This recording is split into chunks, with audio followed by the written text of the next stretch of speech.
Olá, boa noite. Por falta de documentos, ainda não foi liberado do IML o corpo do menino de 6 anos que morreu depois de cair em um bueiro sem tampa na zona norte da capital. A criança era filha de uma moradora de rua e a família que o adotou ainda não havia providenciado os documentos dela. Infelizmente, o caso serviu de alerta para um problema que passa muitas vezes despercebido. De acordo com a própria prefeitura, Manaus tem hoje pelo menos 2.000 bueiros sem a devida proteção. Falta a tampa desse aqui, desse outro também. Em cada esquina do bairro Armando Mendes, um perigo a céu aberto, que causa aflição em muita gente. Eu tenho medo. Quando chove, não deixo nem ela sair. Bueiro sem tampa é algo comum aqui no bairro. É, sim. Às vezes falta um detalhe no bueiro que pode fazer toda a diferença. Esse aqui, na porta de uma escola municipal, não tem a grade de proteção.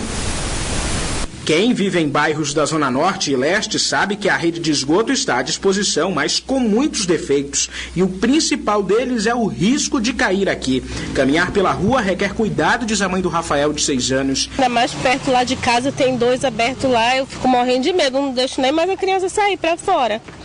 Fiquei assustada com isso, né, que foi muito rápido. Nessa esquina, sem tampa e encoberto pelo mato, o bueiro fica bem pertinho da casa do seu Elderson, que tem 5 filhos, todos pequenos. É um perigo maior, A gente paga imposto, a gente paga tanta coisa para o município e quando é uma situação dessa. Os filhos já foram orientados quanto ao perigo quase na porta de casa. Você fica com medo de brincar e por quê?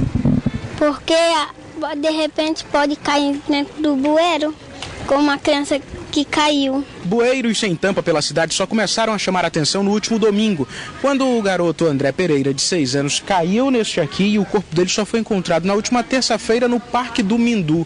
Por enquanto, o bueiro onde ele caiu continua sem a tampa adequada. O que existe aqui é um improviso. O avô do menino André ainda olha para o bueiro com tristeza e revolta. Continua o descaso é total. Você andar no bairro aqui, você encontra desse tipo aqui, você encontra vários desse mesmo tipo aqui. Você pode andar por aí que você encontra. A Secretaria de Obras do município admite, existem 2.000 bueiros pela capital sem as tampas. Ao longo desses anos, nós fizemos em torno de 4.000. Aí, se você fizer a continha, vai perceber que ainda tem 2.000 e poucos por fazer. A gente tem um planejamento de continuar fazendo e até o fim do ano eu tenho um passivo ainda, né, que a gente herdou por razões diversas, inclusive uma delas é vandalismo da própria comunidade em volta que quebra para vender o ferro que está dentro, né, a armação de ferro. Os bueiros da Rua 9, do bairro Armando Mendes, já estão recebendo manutenção, afirma o representante da Seminf. Então, nesse momento, essa rua em particular, eu estou botando na frente, né, da minha programação e a gente vai entregar as tampas que faltam. Já tem gente lá fazendo isso. O serviço já foi feito outras vezes aqui, segundo este morador. Mandou 4 meses para esse negócio aqui, o cara tá aqui ralando aqui, mas daqui a pouquinho isso aqui tá tudo quebrado, isso aqui, tudinho, tudo quebrado. Você diz isso porque o ônibus passa muito próximo? Passa muito próximo aqui. Esse outro morador espera que o serviço também seja estendido para outros bairros de Manaus que enfrentam o mesmo problema. Rapaz, o que a gente apela é para nossos governantes, né? Que possa tapar cada bueiro que tem, né? Porque isso é um perigo no tempo de chuva. É uma coisa lamentável. O menino era filho de uma moradora de rua, foi acolhido de braços abertos por uma família que o adotou, que o ama, e isso contrista, isso entristece todos nós. Nós vamos continuar procurando fazer 2 coisas: tampar esses bueiros e, segundo, apelar à população para que ela não os faça enxugar gelo, ou seja, tira a tampa e depois o perigo continua, quando a gente teria que gastar uma vez só e depois investir em outro local.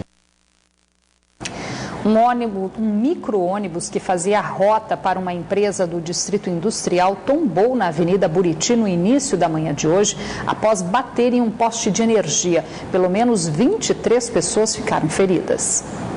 O acidente foi por volta das 5h30 da manhã, na Avenida Buriti, uma das principais vias do Distrito Industrial de Manaus. 32 pessoas estavam a bordo do micro-ônibus que tombou na pista após bater neste poste. 15 passageiros ficaram feridos com escoriações e 8 pessoas foram socorridas em estado mais grave. Os passageiros são funcionários da empresa Salcom, que estavam indo para o trabalho no momento do acidente. O marido de uma das vítimas foi até o local e alega que o motorista do veículo estava em alta velocidade. O cara desse saiu nas pressas, fazendo rota atrasada. A minha esposa pega 4h30 a rota. Ele passou lá 5h05 para ver a diferença de atraso que ele estava. 20 minutos depois, o colega dela que estava na rota ligou para mim informando o acidente.